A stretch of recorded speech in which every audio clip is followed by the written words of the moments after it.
안녕하세요. 돈의맥락입니다. 최근에 북한과 관련된 사건이 하나 있었죠. 통일부 기자단 간담회를 통해서 북한 헌법 개정 내용이 처음 알려졌어요. 그 헌법 안에는 두 가지가 적혀 있었습니다. 하나는 대한민국이라는 이름이었고요. 다른 하나는 핵무력 사용 권한을 위임할 수 있다는 조항이었어요. 그런데 이 헌법은요, 사실 따로 보면 잘 안 보여요. 얼마 후에 있을 트럼프의 베이징 방문, 그리고 그 사이 4월 한 달 동안 평양의 행동, 이런 것들을 한번 묶어서 봐야 됩니다.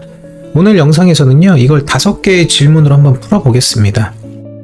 지난번에 올린 정동영 조선호칭 공론화 영상 보셨던 분들은 그 35년의 법체계 위에 한 줄이 더해졌다는 점을 같이 생각하시면서 봐주시면 좋겠습니다. 그럼 첫 번째 질문부터 시작하겠습니다. 지난번 영상에서 보셨듯이 3월 25일 정동영 통일부 장관이 학술회의에서 북한을 조선이라고 부르는 것에 대해서 이야기를 했죠. 한조관계라는 표현도 처음 사용했습니다. 그 발언 이후로 4월 한 달 동안 한국이 꽤나 시끄러웠죠. 그런데 여기서 한 가지 짚고 가야 할 사실이 있습니다.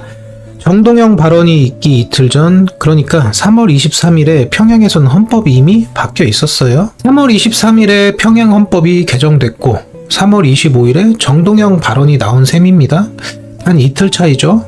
그런데 평양 헌법 개정 사실은 그 시점에 한국에 알려지지 않았어요. 그래서 한국에서는 4월 한 달 동안 호명을 두고 정동영 경지를 요구하고 학자들이 찬반으로 갈라지고 통일부가 4월 28일 공론화를 발표하는 이런 흐름이 펼쳐졌습니다. 그런데 그동안 평양은 헌법 개정 사실을 한 달 넘게 공개하지 않았죠.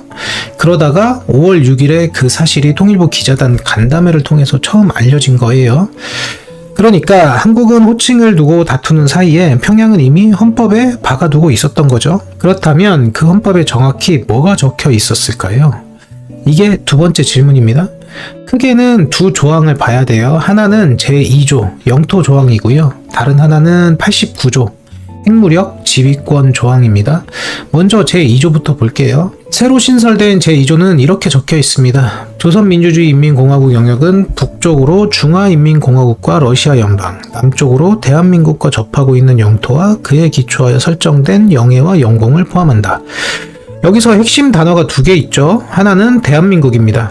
북한 헌법에 대한민국이라는 국호가 적힌 거는요, 1948년 헌법 채택 이후에 78년 만에 처음이에요. 그리고 다른 하나는 영역이에요. 한반도 북쪽 55%만 자기 영토로 규정한 거죠. 그런데 여기서 두 가지 해석이 갈려요. 한쪽에서는 이렇게 봅니다. 사회주의 헌법이라는 명칭이 54년 만에 빠졌고 제국주의 침략자 같은 공격적 표현이 순화됐고 적대국, 교전국 관계 표현이 등장하지 않았죠. 그러니까 이 흐름만 따라 읽으면 북한이 혁명국가 이미지를 줄이고 정상국가의 외양을 갖추려는 디자인 변경으로 풀이할 여지가 있습니다. 평화공존의 인프라가 마련될 가능성으로 보는 시각이죠. 그런데 다른 쪽에서는 정반대로 읽어요. 같은 헌법에서 북반부, 조국통일, 민족대단결 같은 동족, 통일 표현이 모두 지워졌죠. 한국을 외국으로 취급하겠다는 의사가 명문화됐다는 분석입니다. 김일성으로부터 내려온 적화통일 노선을 완전히 포기하고 영구 분단의 길로 가겠다는 뜻이라고 풀이를 해요. 다시 말하면 정상국가화의 디딤돌인가, 영구 분단의 명패인가, 이건데 같은 조문의 두 가지 해석이 평행선으로 흐르고 있어요. 지난번 글에서 본 구조가 그대로 재현됐죠. 같은 헌법인데 다른 결론이죠. 같은 헌법의 또 다른 조항 89조를 한번 볼게요. 먼저 89조 원문부터 한번 보겠습니다. 조선민주주의인민공화국 핵무력에 대한 지휘권은 국무위원회 위원장에게 있다. 국무위원회 위원장은 국가핵무력지휘기구의 핵무력 사용 권한을 위임할 수 있다. 두 문장이죠. 앞문장은 김정은이 핵 지휘권을 독점한다는 선언이고요. 뒷문장이 더 무겁죠. 핵 사용 권한을 다른 기구에 위임할 수 있다고 못 박은 거예요. 한 줄로 줄이면요, 지도자 유고 상황에서도 핵 대응 체계가 작동하도록 만든 조항입니다. 왜 지금 이 시점에 핵 지휘권 조항을 헌법으로 격상시킨 걸까요? 이게 바로 세 번째 질문입니다. 사실 이 위임 조항은 새로 만든 게 아니에요. 격상한 겁니다. 2022년 9월 8일에 북한이 핵무력 정책에 관하여라는 법령을 채택했죠. 그 법령 제3조 3항이 위임 조항이었습니다. 그리고 2024년 5월에 이 체계에 정식 이름이 붙었어요. 바로 핵방아쇠입니다. 그러니까 위임 체계는 4년 동안 법령에만 있었던 겁니다. 그런데 이번에 헌법으로 올라간 거죠. 왜일까요? 이 질문에 답하려면 평양 바깥의 일들을 한번 봐야겠죠. 올해 들어서 두 번의 사건이 있었습니다. 이제는 다들 너무 잘 아실 거예요. 바로 카라카스하고 테헤란이죠. 미국이 마두로 체포했고요. 테헤란에서는 하메네이 최고 지도자를 사살했어요.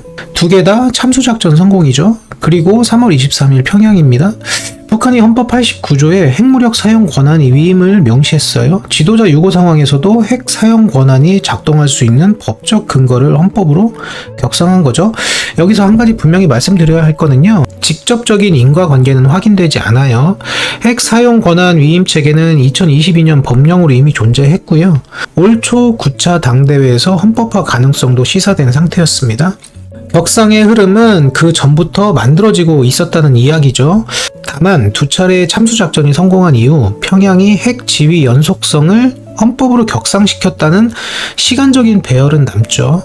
마두로가 생포된 지 79일, 그리고 하메네이가 사살된 지 23일 후였습니다. 그러니까 한 줄로 정리하면 이렇게 읽힐 수 있는 신호예요. 참수를 해도 핵은 발사된다. 자, 그런데요. 평양은 헌법만 박아둔 게 아니었습니다. 헌법 채택 이후에 한 달 동안 평양이 어떻게 움직였는지를 보면 더 흥미로운 그림이 나와요. 이게 네 번째 질문입니다. 여기서부터가 이 영상의 핵심입니다. 평양은 헌법으로는 강하게 박아둔 카드를 갖고 있는데 동시에 외교에서는 다른 신호를 보내고 있었어요. 양면 외교가 시작된 겁니다. 그 패턴이 4월에 정확하게 가동되죠. 먼저 4월 6일입니다. 지난 영상에서도 한번 다뤘었고요. 그날 오전에 이재명 대통령이 무인기 사건에 대해 북측에 유감의 뜻을 표했죠. 그러자 10시간 만에 김여정이 담화로 화답했어요. 우리 국가수반은 이를 솔직하고 대범한 사람의 자세를 보여주신 것이라고 평했다. 이런 표현이 나왔습니다. 부드러운 카드죠. 그런데 다음날 4월 7일 밤에 분위기가 바뀌었어요. 노동당 통일전선부장 출신인 장금철 외무성 제1부상 겸 19국장이 새 담화를 냈습니다. 가장 적대적인 적수국가인 한국의 정체성은 당국자가 무슨 말과 행동을 하든 결단코 변할 수 없다는 강경 메시지였어요. 여기서 직책이 중요합니다. 통일전선부장 출신이 외무성 제1부상으로 옮겨서 대남 담화를 외무성 자격으로 냈다는 건 북한이 대남 업무를 외교사안으로 격화시켰다는 신호예요. 그리고 4월 8일 오전 동해상으로 단거리 탄도미사일 여러 발이 떨어졌습니다. 정리하면요. 이틀 사이에 같은 권력이 부드러움에서 강경으로 그리고 무력 시위로 갈라졌다는 거예요. 헌법이 아닌 곳에서 양면 외교는 이미 가동 중이었던 거죠. 그리고 다음날 4월 9일에 왕이가 평양에 도착했습니다. 이것도 영상에서 한번 다뤘었는데요. 왕이의 평양은 6년 7개월 만이에요. 코로나19 이후 사실상 끊겨있던 북중 고위급 외교가 복원된 거죠. 그리고 다음날 4월 10일에 왕이는 평양노동당 중앙당사에서 김정은을 직접 면담했습니다. 그 자리에서 김정은이 이렇게 말합니다. 각자의 사회주의 사업을 발전시키고 양국 국민의 복지와 세계 평화와 안정을 위해 합당한 역할을 할 용의가 있다. 한 표현이 결정적입니다. 세계 평화와 안정에 합당한 역할.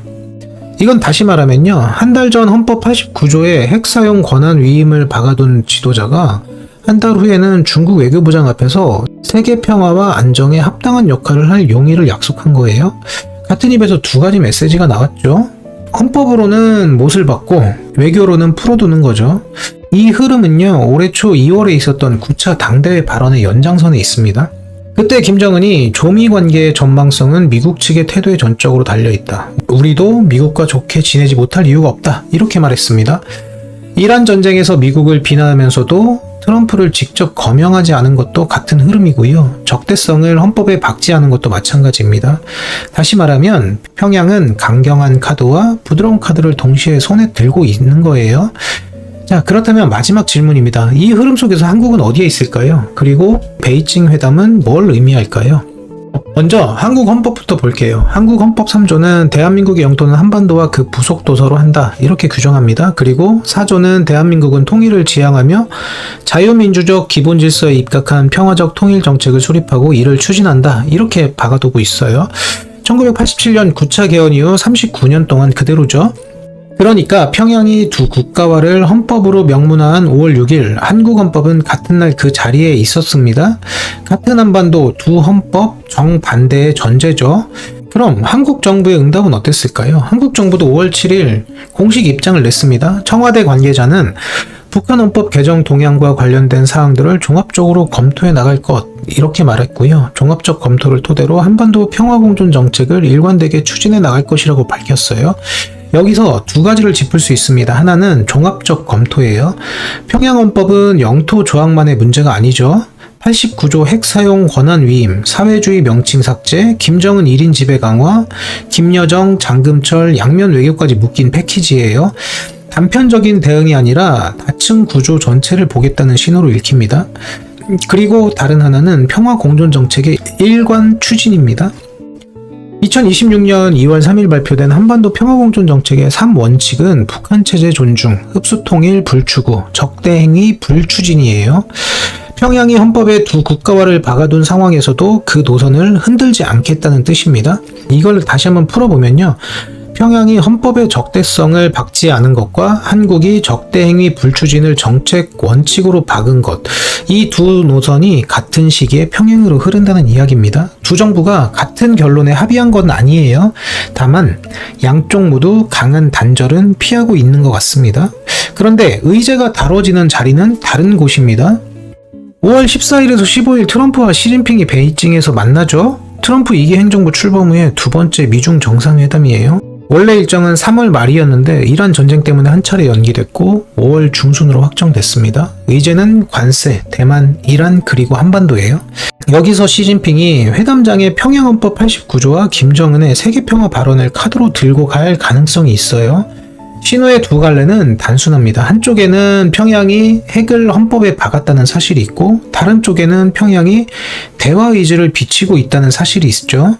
중국이 다리를 놓을 수 있다는 입지가 그 두 사실 위에 놓인 거예요. 물론 시진핑이 정확히 그렇게 말할지는 알 수 없습니다. 다만 4월 9일 왕이의 평양 방문, 그리고 5월 6일 평양 헌법 공개, 5월 14일 트럼프 방중, 이 세 시점이 한 달 남짓 안에 줄지어 펼쳐져 있죠. 시간선 위에서 어떤 사슬이 그려질지는 여러분의 판단에 한번 맡겨볼게요. 자, 한번 정리해 볼게요. 오늘 우리가 본 거는요, 5가지였습니다. 정동영의 호칭, 평양헌법 두 조항, 참수작전과의 시간선, 평양의 양면 외교, 그리고 한국 정부의 응답입니다. 이 5개가 어떻게 한 사슬에 묶이는지를 봤다면 이제 다음 단계는 앞으로 뭐를 봐야 하는가죠? 3가지로 한번 정리해 볼게요. 첫 번째는요, 5월 14일에서 15일 베이징 회담에서 북핵이 실제 의제로 언급되는지, 그리고 두 번째는 중국이 한반도 안정 관리를 다시 중재 카드로 꺼내는지, 세 번째는 한국 정부가 평화 공존 노선을 헌법이나 정책 어느 차원까지 재정의하는지, 이 세 질문의 답이 아마 차례로 드러날 것 같습니다. 평양은 헌법으로 카드를 만들었고 베이징은 그 카드를 손에 쥔 채 워싱턴을 맞이하죠. 베이징 회담장에서 한반도 의제가 어떻게 펼쳐질지는 그 자리에 있는 두 사람이 결정할 거예요. 베이징 회담이 그 일부를 보여줄 겁니다. 베이징 회담의 결과가 나오면은요, 한 번 더 정리해서 한번 영상으로 한 번 더 가져오겠습니다. 이번 영상은 여기까지고요. 더 자세한 분석은 블로그에 올려뒀으니까 한번 살펴보세요. 시청해주셔서 감사합니다. 돈의 맥락이었습니다.